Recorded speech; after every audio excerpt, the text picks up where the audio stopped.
Buongiorno da Sicilia 24, questi titoli di oggi. Nuova escalation intimidatoria tra Sferracavallo e Isola delle Femmine, bottiglie incendiarie, richieste estorsive recapitate ai commercianti dei lidi. Non si fermano le paure e le minacce nonostante blitz e manifestazioni contro il racket. L'arcivescovo Lorefice: nessuno ci metterà paura. Mondello aspetta il verdetto del Consiglio di Giustizia Amministrativa. Oggi si decide il destino della storica concessione della spiaggia alla società italo-belga. Messina, traffico illecito di rifiuti collegato ad appalti pubblici, 3 misure cautelari, sequestri e 21 indagati. Contestata anche l'aggravante mafiosa nello smaltimento di materiale edile anche nelle acque di un fiume. Lacrime allo stadio Barbera nel saluto di migliaia di tifosi alla piccola Alessia, la bimba di 8 anni scomparsa per un tumore dopo una lunga malattia. Domani i funerali nella cattedrale di Palermo. L'ARS approva uno stop alle assunzioni nelle società partecipate fino al 2027. Allarme per la Seus, il blocco potrebbe mettere a rischio il servizio di emergenza 118. Bandiere blu 2026, Sicilia protagonista con 16 località premiate. Tra conferme e nuove entrate dai litorali del Messinese a Ragusa, spiccano anche Lipari e Santa Maria del Focallo. Calcio, il Catania trova il Lecco nei quarti della fase nazionale dei play-off. Andata in Lombardia, ritorno al Massimino. In palio l'accesso a una semifinale che porterebbe alla vincente tra Potenza e Ascoli. Serie B, il Palermo in ansia per Palumbo, in forte dubbio per la semifinale d'andata play-off col Catanzaro. Inzaghi valuta alternative e possibile cambio modulo, trasferta calabra vietata ai tifosi rosanero.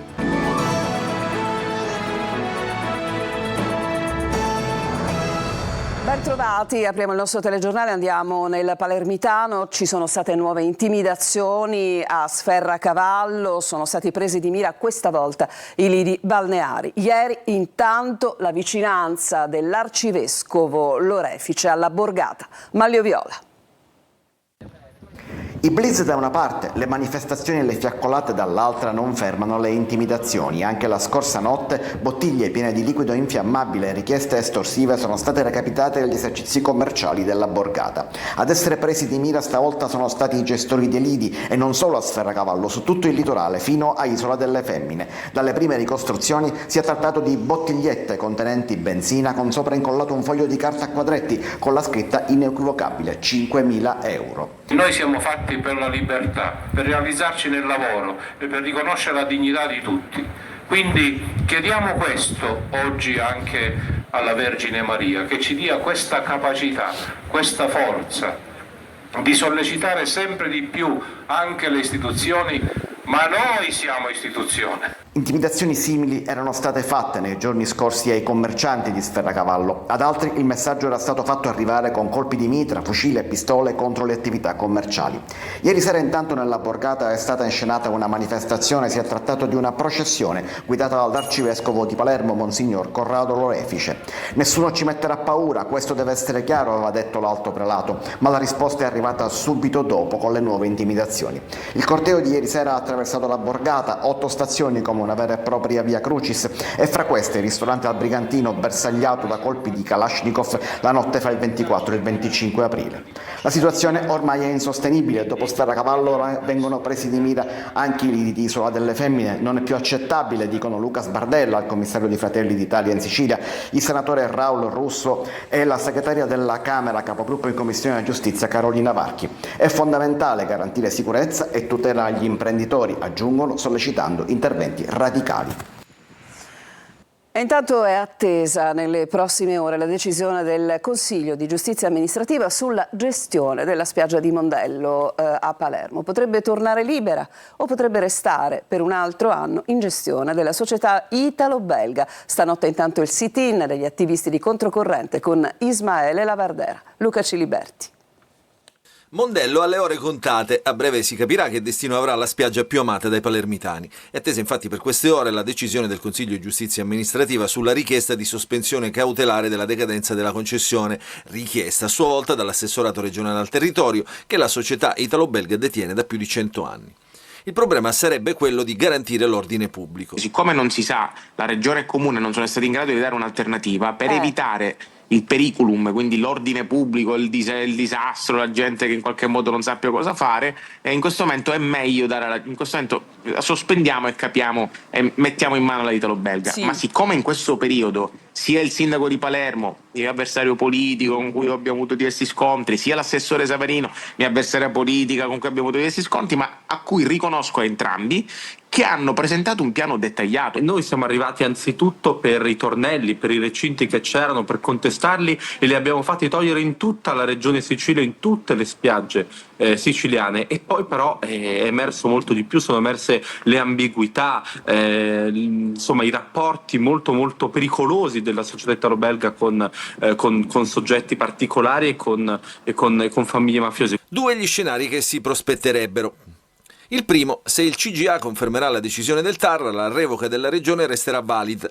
La società italo-belga dovrà sgomberare definitivamente la spiaggia e la regione potrà fare ripartire le gare per assegnare i 13 lotti in via temporanea. Secondo scenario, il CGA potrebbe sospendere la revoca accogliendo così l'appello della società italo-belga, che resterebbe in concessione almeno fino a quest'estate. La Corte di Assise di Appello di Palermo ha confermato l'ergastolo per Edgar Omar Nedelkov, il 25enne romeno condannato per il duplice femminicidio di Maria Rus e Delia Zanescu, sue connazionali uccise a Naro nella notte tra il 4 e il 5 gennaio 2023. La perizia psichiatrica disposta durante il processo aveva escluso qualsiasi vizio di mente, confermando la piena capacità di intendere e di volere dell'uomo che, secondo l'accusa, ha ucciso le due donne dopo che avevano respinto alcune sue avance durante una cena. E adesso a Messina, dove la DIA ha scoperchiato un sistema di appalti, discariche abusive, traffico illecito di rifiuti. Sono stati arrestati due fratelli, interdittiva per un imprenditore edile, i resti dei lavori ai cimiteri lasciati, tra l'altro, nei torrenti che nel 2025 poi sono esondati. Francesco Triolo. Appalti pubblici, discariche abusive e traffico illecito di rifiuti, e questo è il quadro emerso dall'operazione della Direzione Investigativa Antimafia di Messina, coordinata dalla DDA. 3 le misure cautelari eseguite: 2 fratelli sono finiti agli arresti domiciliari, mentre un imprenditore edile è stato colpito da un'interdittiva con sospensione dell'attività per 1 anno, contestato il reato di trasferimento fraudolento di valori aggravato dalla finalità mafiosa. Nel corso dell'operazione sono stati sequestrati anche un'impresa edile della provincia di Messina, un'autovettura e 3 aree utilizzate, secondo gli investigatori, come discariche abusive per lo smaltimento illecito di materiali provenienti da cantieri edili. In totale sono 21 gli avvisi di garanzia notificati. Al centro dell'inchiesta il traffico illecito di rifiuti speciali. Tra i siti individuati dagli inquirenti c'è la foce di un torrente cittadino dove sarebbero stati scaricati oltre 200 metri cubi di rifiuti con gravi rischi sul piano idrogeologico. Alcuni sversamenti sarebbero avvenuti anche in concomitanza con le esondazioni registrate nei primi mesi del 2025. Un altro terreno, secondo l'accusa, era diventato una vera e propria discarica abusiva. Lì sarebbero stati riversati anche materiali provenienti dal cimitero monumentale di Messina e da quello di Granatari. Tutte le aree interessate sono state poste sotto sequestro. Secondo la DIA, l'impresa sarebbe stata utilizzata come schermo per consentire ai due fratelli di gestire direttamente attività di movimento terra, trasporto e smaltimento dei rifiuti. A Catania la polizia ha fermato 2 corrieri della droga, un uomo e una donna provenienti dalla Calabria con 28 kg fra cocaina e hashish. I 2 che viaggiavano a bordo di 2 auto, in una c'era anche un minore, sono stati fermati al casello autostradale di San Gregorio a Catania. All'interno delle auto erano stati nascosti 9 panetti di cocaina, 22 di hashish. I 2 corrieri sono stati arrestati per detenzione di sostanza stupefacente, sequestrata appunto la droga. Cambiamo decisamente argomento. In migliaia, anche oggi, allo Stadio Barbera per salutare Alessia La Rosa, la piccola di 8 anni morta per un tumore. La mamma, dice, ha unito le tifoserie di tutta Italia. Marco Gullà. Lacrime e commozione allo stadio Barbera per la Camera Ardente di Alessia La Rosa, morta a soli 8 anni per un tumore. I funerali della bimba, tifosissima del Palermo, affetta dalla malattia da quasi 7 anni, sono in programma domani nella cattedrale di Palermo. Migliaia di tifosi che anche oggi, nel secondo giorno di Camera Ardente, vogliono dare un ultimo saluto alla piccola Alessia. La madre della bambina ricorda anche il legame che la piccola aveva con il centrocampista del Palermo, Jacopo Segre.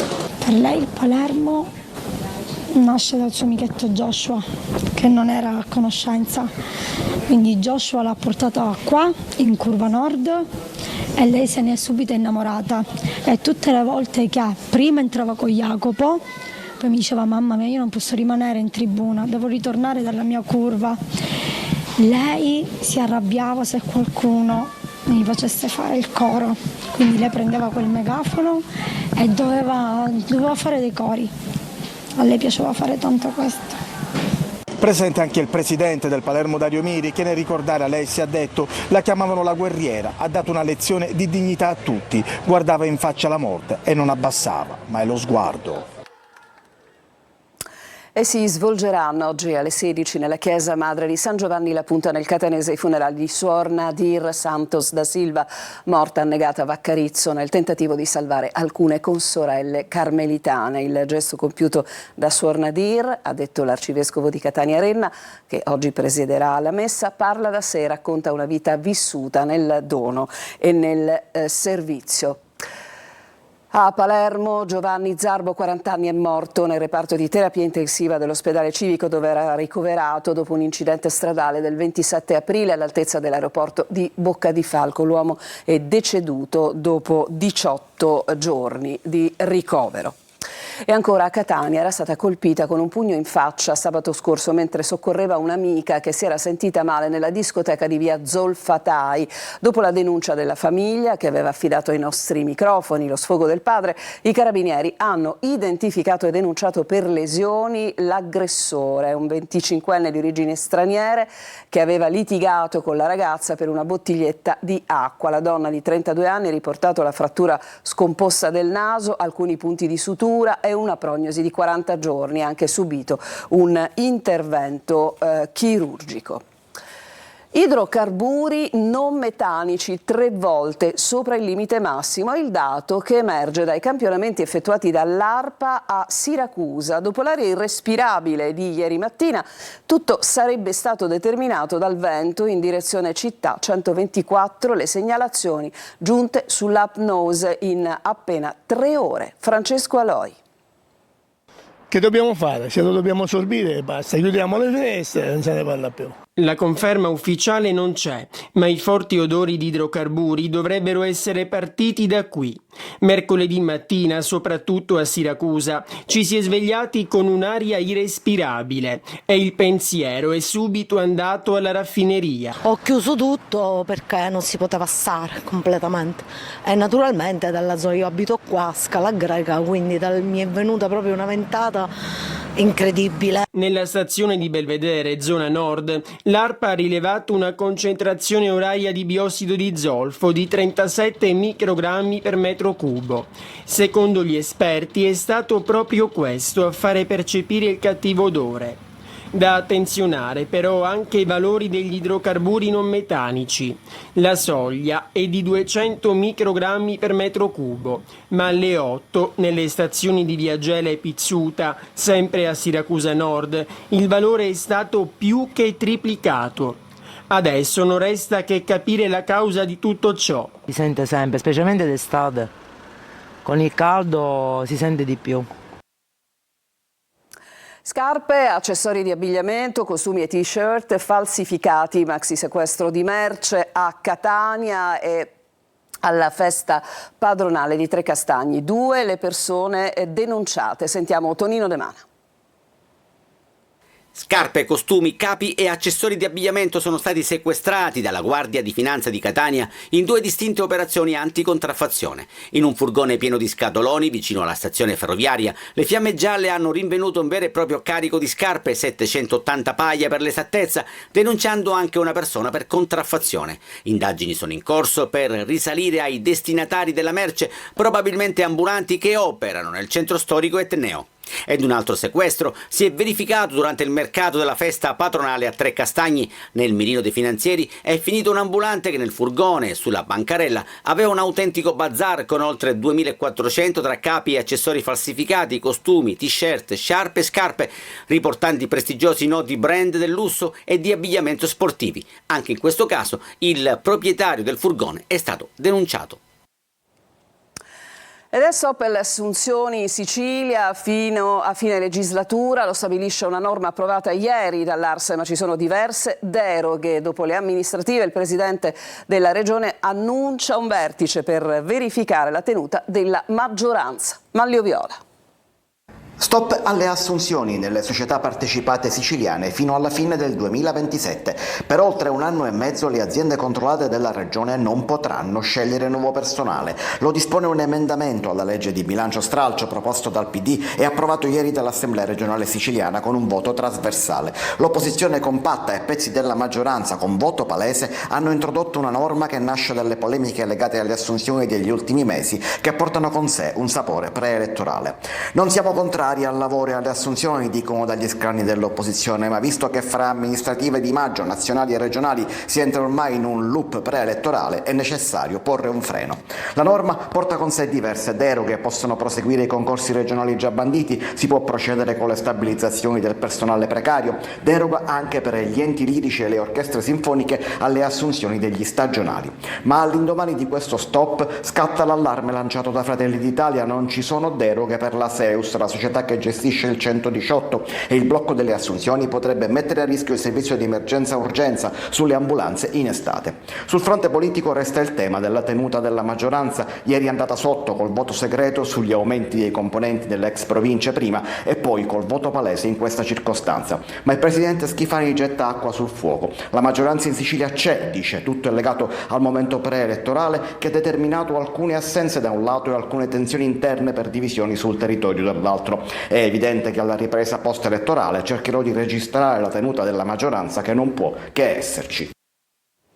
E adesso ci fermiamo, c'è una pausa e poi vi daremo conto di quello che poi è il nuovo risultato delle bandiere blu in Sicilia. Ce ne sono 16 con 2 new entry. A tra poco.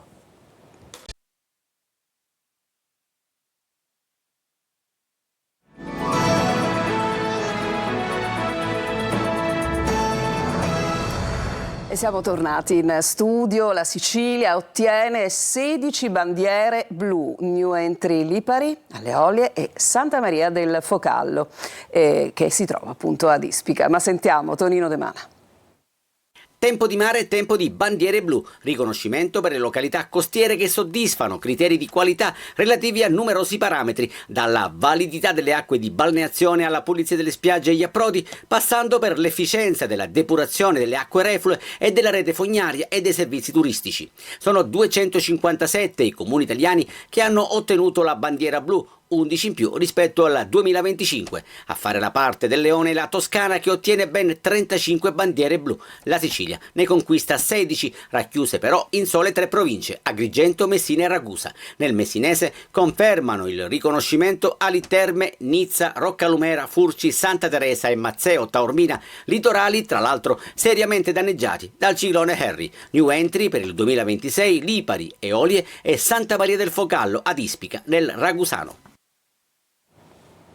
La musica Messina, ieri sera secondo concerto e secondo sold out di Annalisa, la cantante esplosa ad Amici che ha infiammato appunto il pubblico. Francesco Triolo. Un viaggio diviso in zoni. Annalisa ha infuocato per 2 sere consecutive il Palarescifina di Messina, facendo registrare altrettanti sold out. Uno spettacolo intenso con diversi cambi d'abito, coreografie e scenografie che hanno coinvolto il pubblico e un palazzetto in delirio. Non si è risparmiato, ha cantato, ballato, interagito con il pubblico, uno show di 2 ore e mezza che attraversa tutta la sua storia musicale, dagli esordi alle più grandi hit.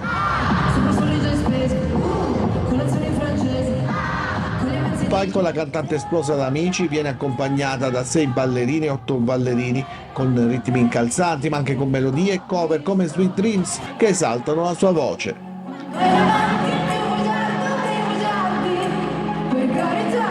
e poi ci sono i grandi successi, quelli che tutti cantano, che tutti ballano.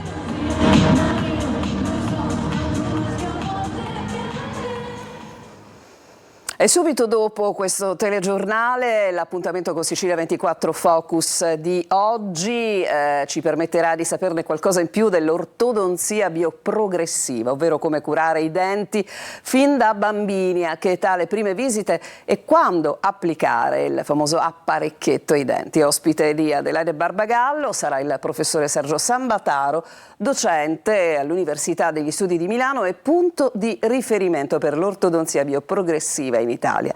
Potrà ricevere il professore le vostre domande al 342 7455 005, mandate dei messaggi di testo alla nostra linea WhatsApp, la trasmissione sarà in diretta su Telecolor ma anche in streaming sul sito siciliaweb.it. Adesso la pausa consueta e poi il calcio con il Catania e il Palermo che pensano ai play-off.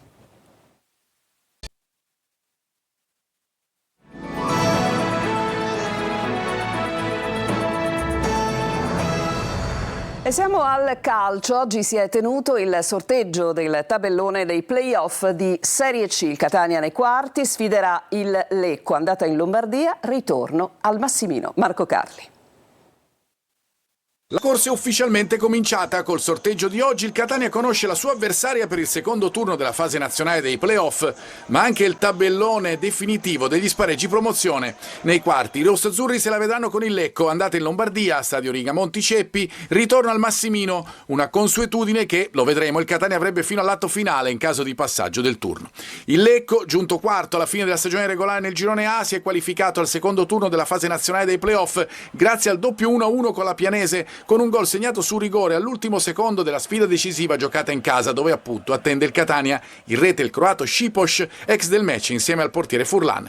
La squadra, allenata da Federico Valente, che si schiera abitualmente con il 3-4-1-2 o col 3-5-1-1, aveva fatto il suo esordio nei playoff nell'ultima fase dei gironi, sconfiggendo in gara secca la Gian Erminio. Sorteggiato anche il tabellone che porta fino alla finale, il Catania nel caso di passaggio del turno in semifinale troverà la vincente di Potenza Ascoli, con eventuale ritorno al Massimino. Stesso discorso per la finale, dove i rossazzurri anche in questo caso avrebbero la gara decisiva in casa. Nel secondo turno della fase nazionale dei playoff, in caso di parità nella doppia sfida, passano, senza bisogno di supplementari e rigori, le teste di serie, cioè le squadre impegnate in casa nella partita di ritorno. E anche il Palermo si avvicina all'esordio, ai play-off con ansia e un po' di apprensione per le condizioni di Palumbo, che ieri ha rimediato un infortunio durante l'allenamento rosanero, che domenica sera scenderanno in campo a Catanzaro senza i tifosi al seguito. Marco Gullà. È scattato il countdown verso la gara d'andata della semifinale playoff che il Palermo giocherà sul campo del Catanzaro domenica alle 20. L'ambiente rosanero però vive ore di apprensione per le condizioni di Antonio Palumbo, fermatosi durante l'allenamento di ieri a causa di un trauma toracico costale e di un trauma distorsivo al ginocchio. Gli esami strumentali effettuati a Villa Sofia hanno fortunatamente escluso complicazioni gravi alle costole e al ginocchio, ma la presenza del trequartista napoletano per l'andata della semifinale di domenica contro il Catanzaro resta in forte dubbio. Inzaghi si trova quindi costretto a studiare un piano B per sopperire all'assenza di un elemento difficilmente sostituibile per qualità e visione di gioco. Il candidato principale a rilevare il posto di Palumbo è Gyasi, che ha già ricoperto quel ruolo in diverse gare. Tra le opzioni al vaglio di Pippo Inzaghi figura anche l'inserimento di Dennis Jonsen. Non è esclusa nemmeno una variazione tattica verso il 3-5-2 che permetterebbe di schierare Poyampalo, Leduaron e un centrocampo più folto con il ballottaggio tra Giovane e Gomez per contrastare meglio il palleggio giallorosso. Intanto trasferta vietata ai tifosi rosanero, che quindi non potranno supportare la formazione di Inzaghi in Calabria. Il telegiornale finisce qui, vi ricordo il prossimo appuntamento con Sicilia 24 alle 19 e vi lascio a Sicilia 24 Focus, oggi condotto da Adelaide Barbagallo. A tutti un buon proseguimento di giornata.